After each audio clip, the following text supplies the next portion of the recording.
All right. Welcome to another edition of Shabbat Lounge. This is Matt and Jake here. And we are bringing you part 2. If you haven't watched part 1, maybe down at the bottom somewhere there'll be a part 1, and go back and watch part 1. But if you want to start at part 2, I mean, that's fine. I often start at the back of the book and read around. Yeah. And that's kind of the tradition I started from. Yeah. Is we started from the back of the book and learned to read the front. That's right. So it's fine. As long as you get all the content, that's all. That's right. But we're glad you're here, and we appreciate you taking a minute to stop by and listen to Shabbat Lounge. And we ask that you would like us, you would share this, subscribe it. We also have some merch available. Yes, at teespring.com. Yeah, and we're under Sabbath Lounge. But we are continuing our discussion about Torah and the Constitution, how they're alike, how they're similar, and where we find ourselves in America today. Yeah, and I think a good question we should ask ourselves, and that I will ask Matt here, is, so where do your loyalties lie? Good question. So that is the question before us. You know, are you more loyal to the Torah, or are you more loyal to the Constitution? And so I think it is easy to wrap ourselves in this American flag and get confused sometimes about what we should be loyal to. And the scriptures we've read recently, and to me, the Hebrews 11 scripture keeps coming to mind, where it talks about we're not really citizens here. We're aliens and strangers in a foreign land. Right. And we're supposed to be holy and set apart. And so that is a question to ask yourself. You know, if there's no difference between you and how everyone else around you is living their life, that should be pause for concern for you, because take a look at it. The Torah is very clear that we're supposed to be holy and set apart, and it should be obvious that we're different. Yeah, not different for different sake, right. But there's a right kind of different and a wrong kind of different, and it's spelled out in the Torah. That's right. So we'll dive right into this, and if I can remember how to do this. And so we're going to go away for a second, but so here we are, the Torah and the Constitution. Was there something Go to the next slide there. Okay. There. So how are they the same? So we're going to take a look at this. Right. We've been If talking you about go to part 1, you'd see how they're different, some differences. And who knows, we might sprinkle in some differences here too. Sure, we sure might. We are liable to. All right, so we've got them laid out side by side, the Constitution on the left and the Torah on the right, which it should be on the right. Because it's right. The right. Yeah. So they both have a judicial system, and I touched on this at the end of part 1, so we'll just kind of summarize this again. So Torah has righteous judges, and the Constitution has blind justice, right? So that's kind of a difference there, that one is based on, Yahweh's judgments, and the other is blind justice, which is the same, which it doesn't sound like it, but those are the same thing. Yeah, I don't know if they are the same, because, this righteous judge implies that the judge has a predisposed disposition, sure, if I'm using these big words right, to be aligned with the theocracy, to be aligned with the one true Elohim. He's supposed to be biased that way. Right.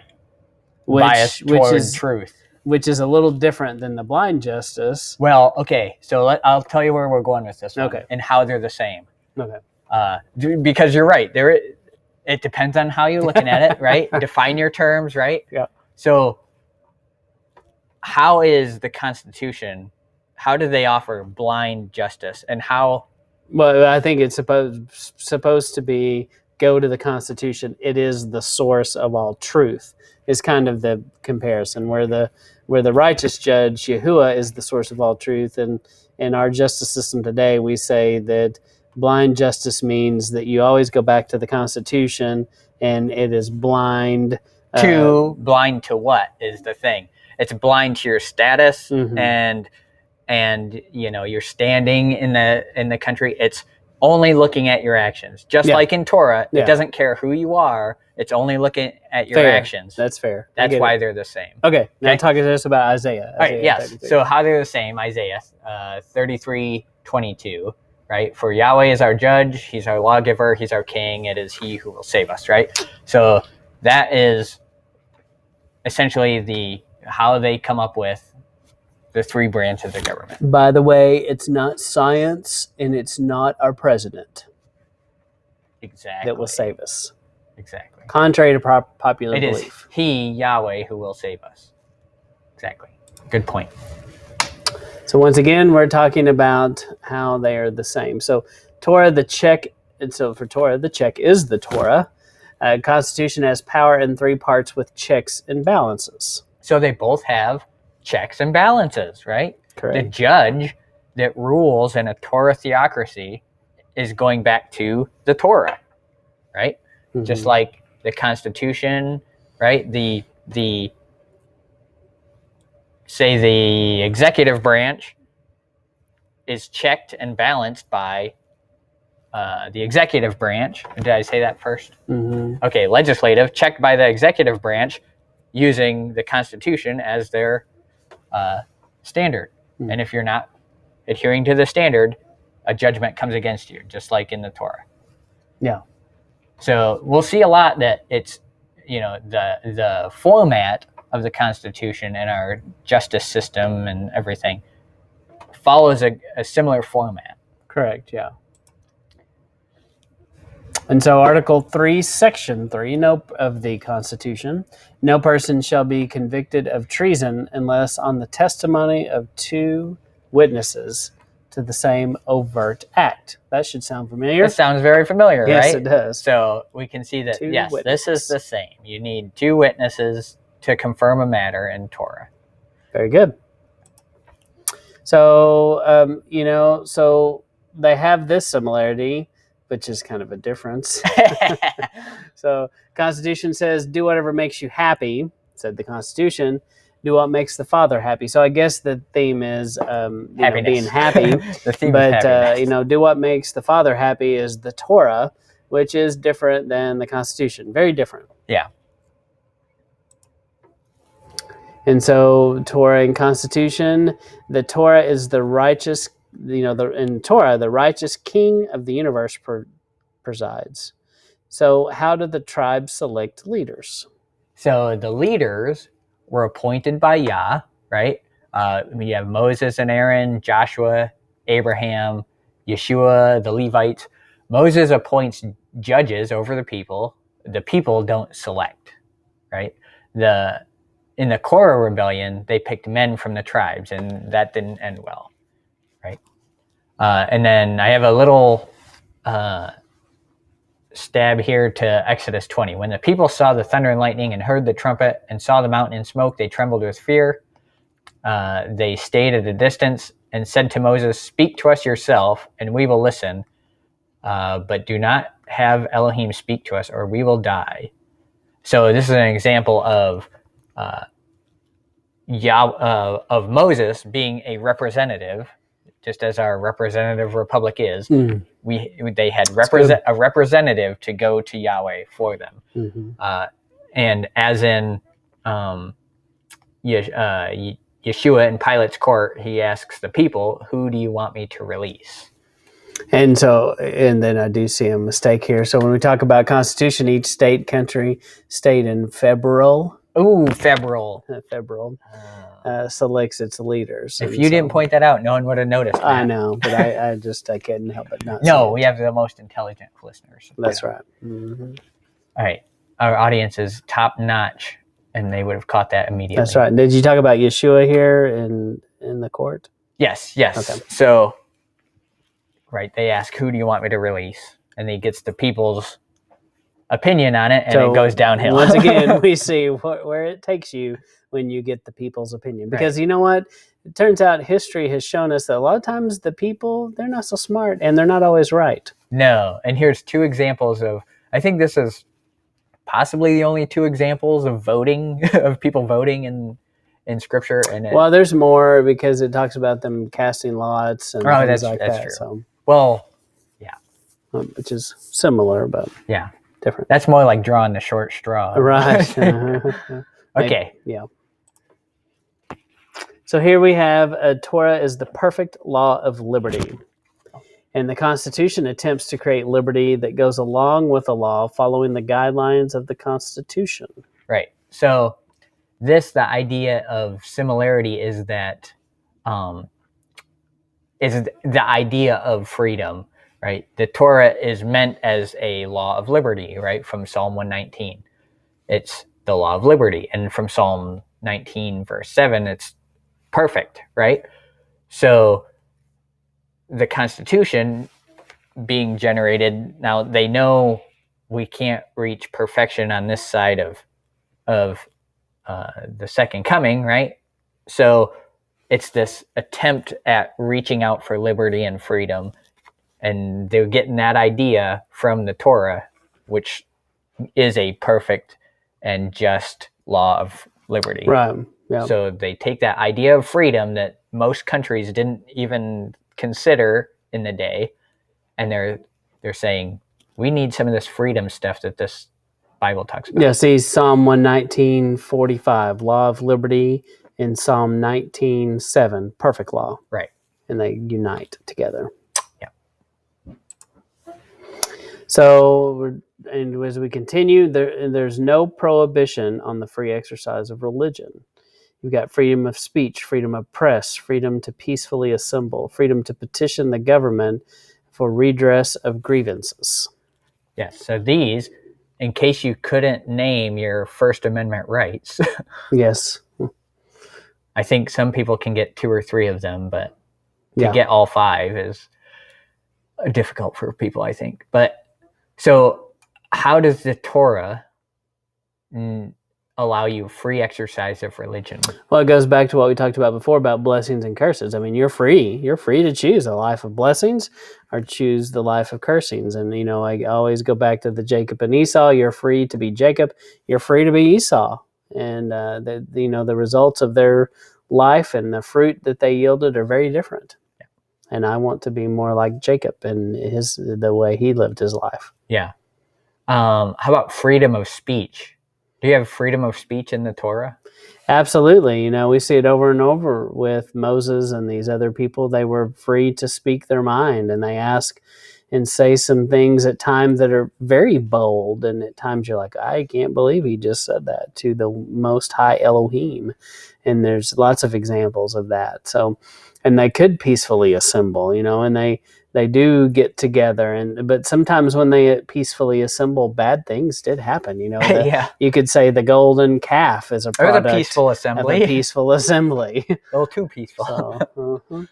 So yeah, that's not a good thing. And petition, would be prayer and supplication. We do see lots of examples where, especially in the Torah, where Moses intervenes and takes away the wrath of the father. Yeah, we see him petition the Father. Yeah, over and over. We see Abraham do it and go, "What if you find 5 righteous?" And and have all these negotiations. And Moses does it, at the beginning of his life when he says, "Hey, I really can't speak very good. I need someone to help me," and he gives him a helper. Yes. Now, I have a little monkey to throw in your wrench. Uh-oh. For freedom of speech. Okay. Have you ever heard of, this is going to be controversial, have you ever heard of the Deuteronomy 13 test? Oh, yeah. Uh-huh. Okay. How does that align with freedom of speech? You're free as long as it lines up with the truth in the Torah. That's right. Which is kind of ironic, because isn't that what we see happening today? That you're free to say whatever you want as long as it lines up with the truth of the mainstream people. Yeah. And then it's okay. Yeah. But if you go against them, then it's a problem. Right. And that's a counterfeit of the truth, right? Yeah. Whereas, yes, there are limitations on the speech that you're allowed through Torah. Mm-hmm. And pray tell, Matt, what is the consequence if you choose to use your freedom of speech to falsely prophesy? I believe it's death, if I'm not mistaken. Yes. It's certain death. Certain death awaits. It certainly is. So maybe that'll give people a little bit of a perspective on this whole freedom of speech situation and what's the truth on it. Torah or Constitution? I know that's a hard one to look at. Which one you want to pick? Yeah, that's why I opened it with where's your loyalty lie? But there is something to be said about what we did talk about. There is freedom. Our God, Yahuwah is big enough to handle our grievances. Yes. He's big enough to have this conversation too. He's not small-minded and can't stomach it. He may have a harsh answer like he did with Job, and may set you in your place. Mm-hmm. But yeah. Yeah. Now, we're not advocating you go out and stone people. That's not our job. No. Okay. We're not saying we're trying to bring that back. No, but that is we do not have a righteous judge that is handing out, towing the line of Torah to hand out these righteous judgments at this time. Exactly. All right, so we're going to take a look at these amendments. Second Amendment, the right to bear and keep arms. And the Third Amendment, the quartering of troops. The Fourth Amendment, protection of unreasonable search and seizure. And so when I used to teach this to kids, I would try to put flesh on a little bit for them, and I would talk about how the Third Amendment, literally these British soldiers could come in, knock on your door in the middle of the night, and you basically had to, if you had no other bed, you might have to give up the very bed you're sleeping in. So this nasty, dirty soldier who's been out in the field for days can come sleep in your nice, clean bed because they demanded it and you had to do it. Mm-hmm. And if you didn't, they could probably shoot you on spot or arrest you or, do all kinds of things to you.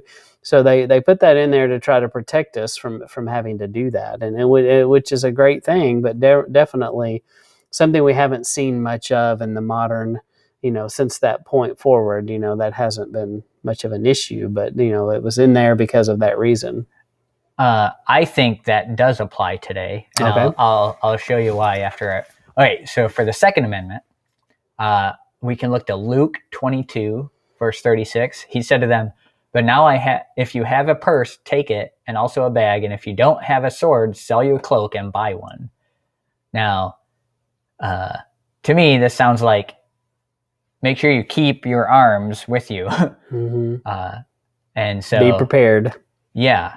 So I think that aligns with the Second Amendment. So with the third one. Oh, and another thing, it's implying that you have something to go in this purse. That is a weird thing. We don't usually say that to men. Hey, go get your purse. That's not a common thing that we say today, but we'd say wallet. Yes. And so, which it does imply that you've saved up, you've laid by and store, and you're prepared, which says be prepared and be mobile, ready to go, and be ready to protect yourself. Yeah. As far as the Third Amendment, it's not mentioned much in Torah, but we had this idea of Rahab when she brings the spies in. That's kind of a quartering of troops. Yeah, it is. And I suppose she could have denied them. Yeah. And she would have been smoten with the rest of the town. Her story would be a lot different. Yeah. And then as far as protection from unreasonable search and seizure, I don't know that people really had this right. You know what I mean? But... Well, no, I would say they, because look at all the things about the priests when you have a skin disease.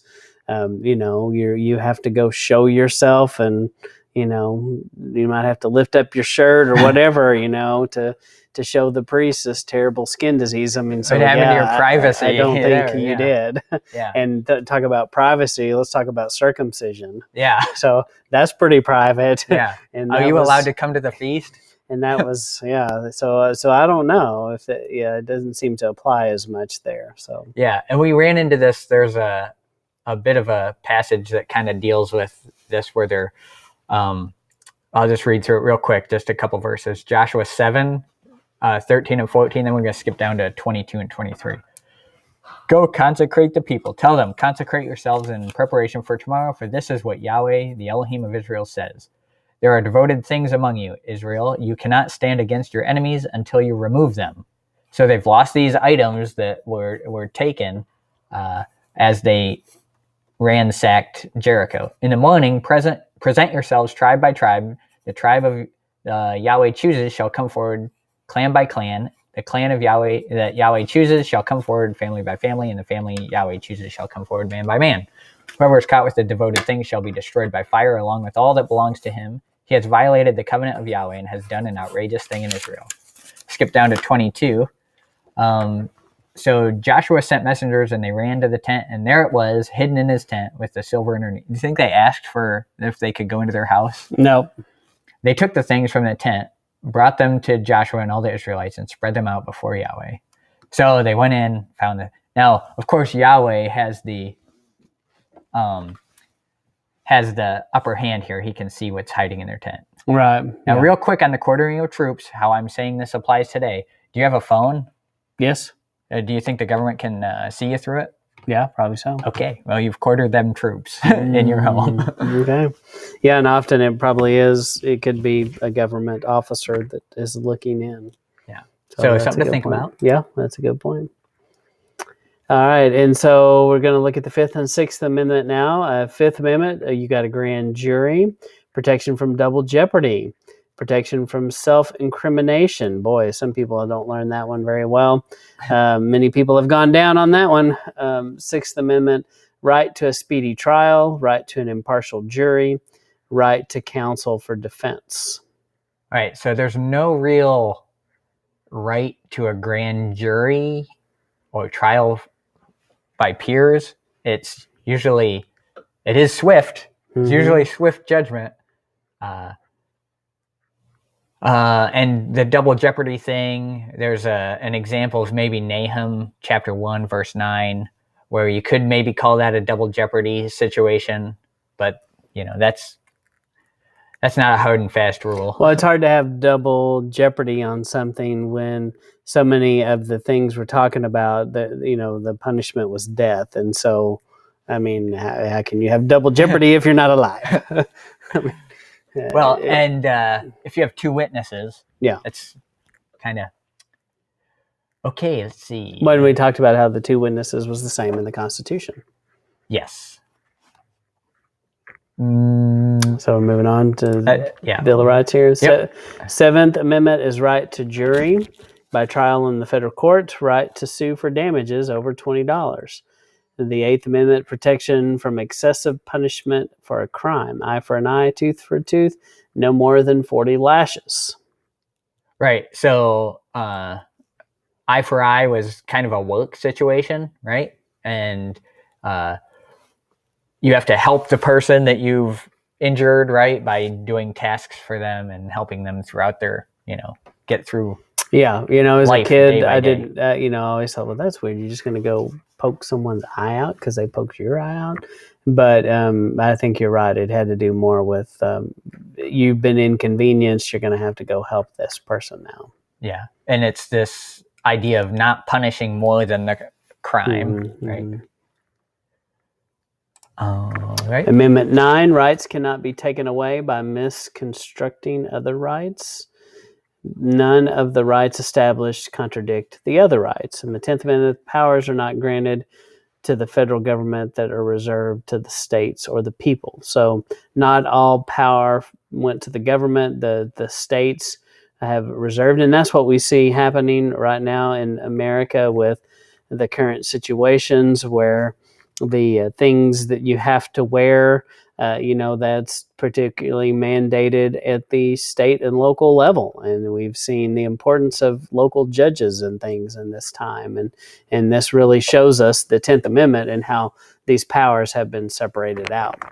Yes. Supposedly. Yes. This is how it's supposed to work, right? Remember, we're living in a situation where the Constitution isn't even really being followed. And we're seeing that now we have a government that's going to be enacted in a few days here. That's going to say, mask mandate for 100 days, right? Yeah. Of my first term, it'll be mask mandate for 100 days. Mm-hmm. Whereas, where in the Constitution does it say that they can do that? Right.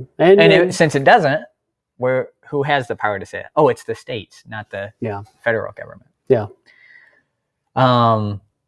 So let's see. Oh, the 9th Amendment there, you can't contradict other rights in order to take away your rights, right? So something that is given as a right later can't be used to contradict the other rights, right? And we see that in Torah, and there's no contradiction in that. So. Right. It's kind of like adding, supposed to add and take away. Yeah. So freedom/liberty. What is freedom? What is the freedom that Yeshua gives to us? Yahushua. What is it? Is it freedom from sin, or is it freedom to sin? Good question. So it's pretty easy. Yeah, I think when you look at it that way, it should be obvious, right? Yeah. And so, how's America made it? What have we said that this should be? Well, we've turned it into the freedom to sin. Freedom means I get to do whatever I want. And how dare you tell me how I shouldn't do it? That's what it's become. Yeah. And people fight about it, and that is a great departure from what we see here, where we don't have the freedom to purposely sin. Yeah, this is one of my favorite verses, Psalm 119:45. And I will walk at liberty, for I seek your precepts. I will walk. Another way to say that is, I will walk about in your freedom, for I have sought out your precepts. Right? We are able to walk in his freedom when we seek out his precepts. That's good. So I just think that's fantastic, because time and again, people go, well, I'm free, and Yeshua freed us. It's a free country. Yeah, freed you from what? Yeah. From sin, not freed you from the law, Mm-hmm. right? The power of sin.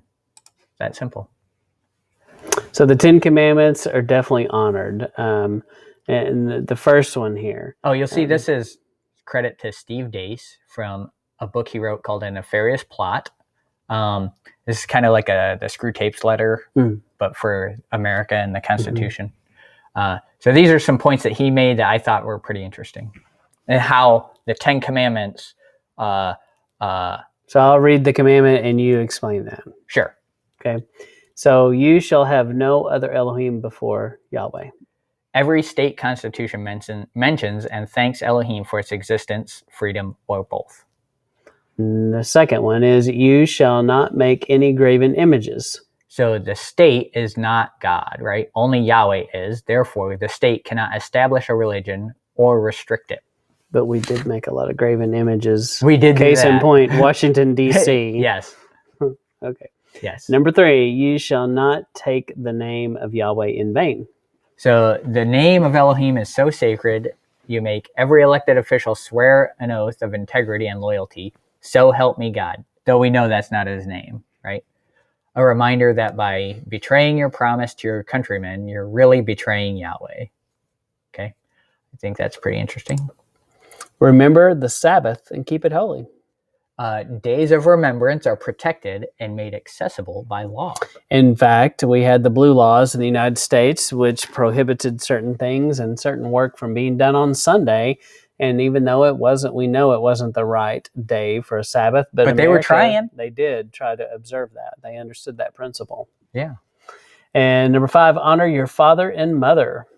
Parents were the ultimate arbiter of how best to rear, educate, and prepare their children to become adults. Only in extreme situations would the state interfere, like if there was documented physical and or emotional abuse. So this idea of honoring your father and mother, it was rampant in society. Mm-hmm. Yeah, and it used to be very difficult to pull away from families, but we do feel like we're moving into a world where it may not be as difficult as it once was, so unfortunately.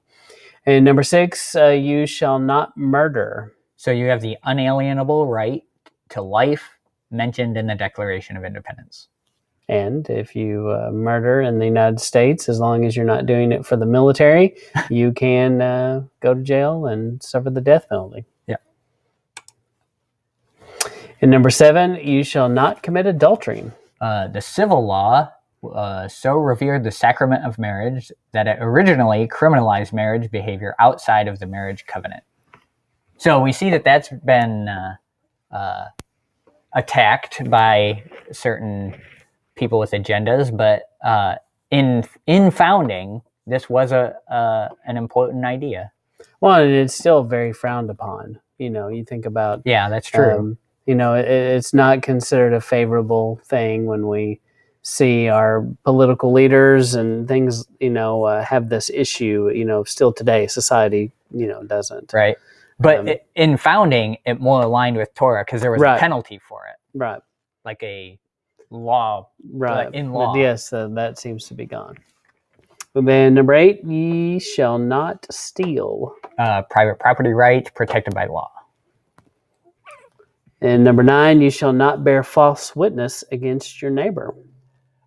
Perjury is a crime. We impeached a president for it. Do you remember which one that was? It was early on. Well, that would be Nixon. Said that he was accused of lying, but he resigned. But are you thinking about the first president that was impeached? I'm talking Clinton. Oh, Clinton. Right. A lot of people think he because was impeached for something else, but it was for lying. Yeah. it was actually for lying, for perjury. Also, deceit was grounds for the breaking of contracts, which were treated like civic covenants and in natural law, and therefore only allowed to be breached in extreme circumstances. Lying, false witness, and deceit were considered extreme circumstances back then. Isn't that interesting? Yeah, yeah. And that seems to be so commonplace today, and it seems like everybody is lying. So you've got the left lying and the right lying, Right. all about sometimes the same event, and you're like, what really happened? Yeah. This in number 8, you shall not steal. Private property rights protected by law. See, Torah doesn't promote communism. Yes. Private property. Ye shall not covet.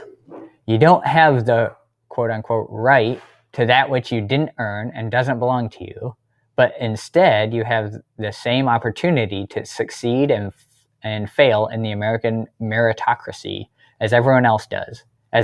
Remember, this is looking at as founded.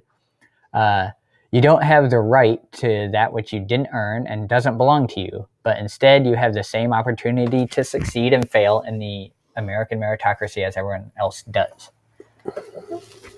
Oh, I feel like I put that in there twice, didn't I? Maybe so. Okay, anyway, so that's the 10 commandments. And where'd you get that from again?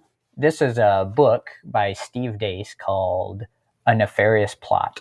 Okay. And so the way he writes it is he is from the perspective of a demon who made this plan to destroy America. And this is kind of what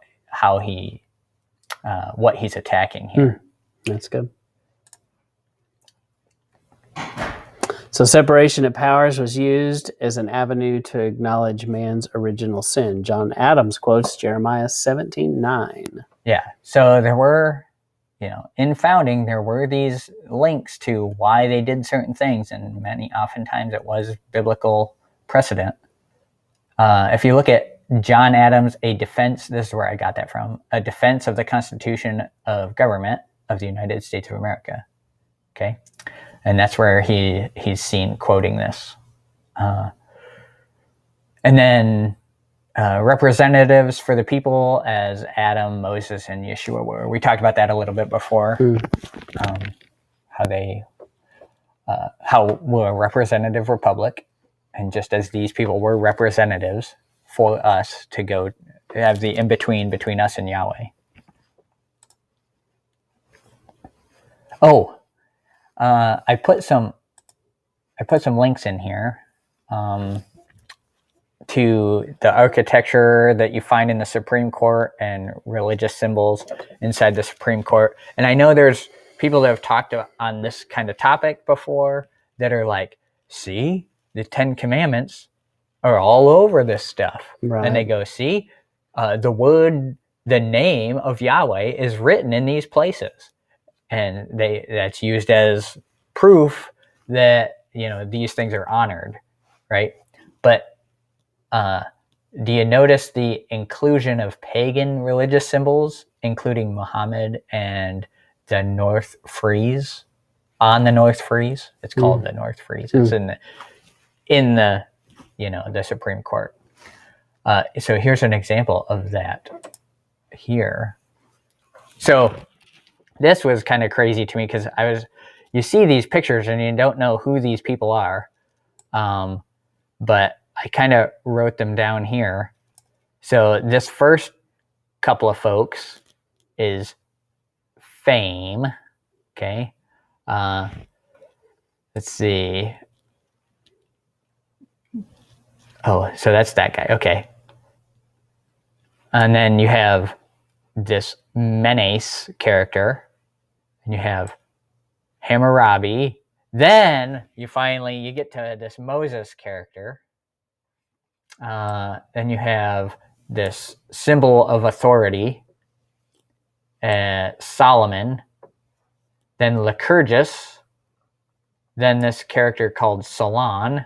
And then this representation of the light of wisdom, Draco, Confucius, Augustus, and this character that depicts history. Which is a strange thing. You mean this small naked character? Yes, hugging the older robed character. I don't know what that's about. So also in Fame is very similar. Yeah. And you have. So we can say, see, Moses is right there. Yeah, he made it. It's biblical, biblical founding. It kind of looks like mixing the holy with the profane a little bit to me. Oh, you say, so, do you? Definitely. And so you've got, Hammurabi and Meneses. How do you say it? Menace, yes. Were sun god worshippers. And definitely these, majority of these represent deities, and, go back to the Draco, there's a constellation, there's, there are definitely lots of things that have been named after some of these individuals, but definitely very pagan. Yeah. And then when you look at Fame, the light of wisdom, and history and authority, they're all based on Greek gods and goddesses. So authority there. So that's how well thought of your architecture is, as far as biblical precedent. They won't necessarily look into the Bible to set something up there. No, it was pretty open to all here. Yeah. Let's see. Interesting. Yeah. And when I first looked at this, I thought Harambe made it on the Harambe, not that Harambe. Right. Too soon. Yes, it too soon for that? Okay. No, it's not too soon. So I just think that was interesting. Harambe wrote all these codes. I do remember that about him in history. He was into all that.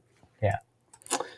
And so we borrowed heavily from Mr. Zach Bauer. He put this out on his publication, newtotorah.com, and his YouTube channel, and he had done something similar in a recent post talking about the United States versus God's kingdom. And we've talked about several of these things, about festivals like Independence Day versus Yahuwah's festivals, and you've got the foundation of the Constitution versus the foundation of Torah. Anything else here you want to bring out? But definitely a pretty good contrast, and there are some things that are similar. Yeah, just that a lot of the festivals for the U.S. are celebrations of man and specific men, and our accomplishments and what we've done. And then if you've traveled in the United States much, you've gone to places like Hoover Dam.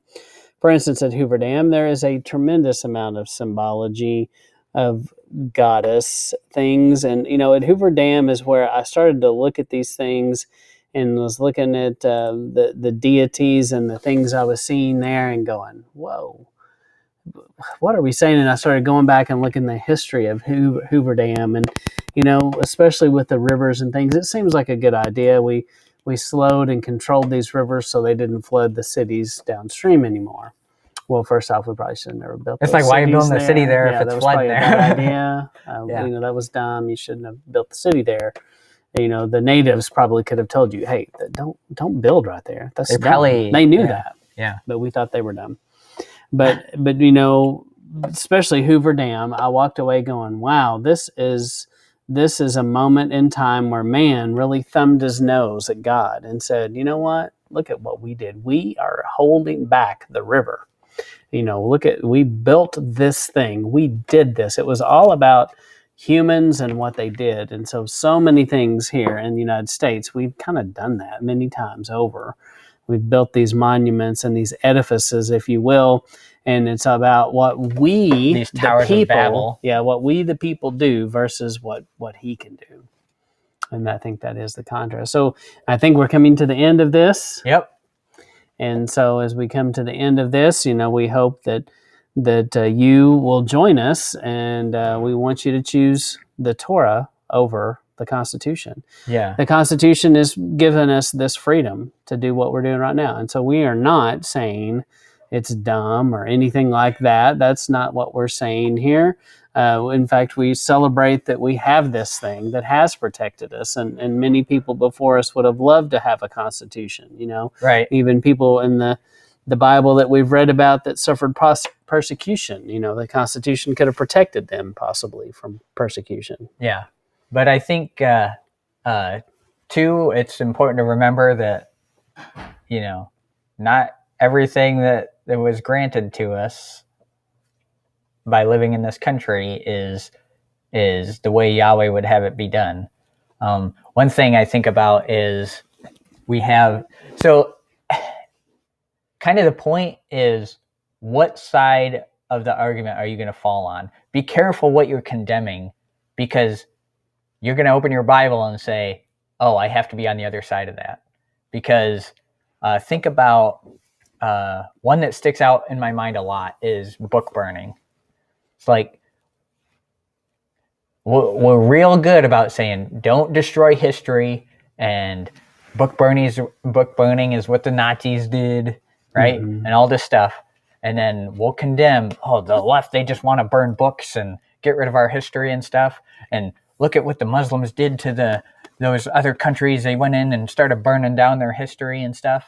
What do you think Yahweh and Yeshua are going to do when Yeshua returns? He's going to burn down a lot of history, and he'll be burning books. I guarantee you that. And just like at my house, there are books that don't come into my house because they are, they're evil. Because and the Torah says so. And books that you've kicked out, and there may be books that I can't remember if I've set a book on fire. I think I actually have. Definitely books have been removed from my shelf and destroyed because I didn't think other people should have them. Yeah. So it's like, I'm not going to. But that is interesting that you bring that up. And so what side of that argument are you going to be on now? Mm-hmm. Are you going to be where's your loyalties lie? Mm-hmm. So I mean, don't get so wrapped up in this Constitution and patriotism that you lose sight of. We are not citizens of this kingdom. We're just passing through, and we're headed to other things. We're headed to greater things, and that's the side of this I want to be on. Yeah. So don't be deceived. And we're also entering this time when we know there's going to be great deception. There's going to be a great falling away. You can argue some of these things have already happened, and some of it hasn't happened yet. But definitely we know. First off, we know the world's going to burn. We know the end. We know what it says in Revelation. We know some bad things are coming. And, we want you to be prepared. Spend this time with your family, reading the text, getting right with the Father. Spend way more time worrying about those things than watching the news and watching how the world is burning. So, and I think that will go well with you. And so many times people are camping out in the fear. Yeah. And just feeding on the fear. And I think the more we feed the fear, the more the enemy grows. So Don't feed the fear. But we appreciate you stopping by to take a look at Torah and the Constitution. Remember, this is a 2-part series. You can find part 1 by clicking a link here. This will also be in a playlist. You can Google this, Torah and the Constitution and Sabbath Lounge, and most likely will pop up. But we're not claiming to be experts. No, we want you to dive deeper and try to understand a little bit more about our roots and where we came from and where we should be going. Yep. And just test all the things. Yep. Make sure it's right. Read your Bible. Read your Bible. Oh, and it'd be helpful. Read the Constitution. Know what that says too. Yeah. Yeah, so that's right. I think that's lost today. Yeah, it is. So, well, we appreciate you stopping by, and this is Matt signing off. And Jake, out. Thank you.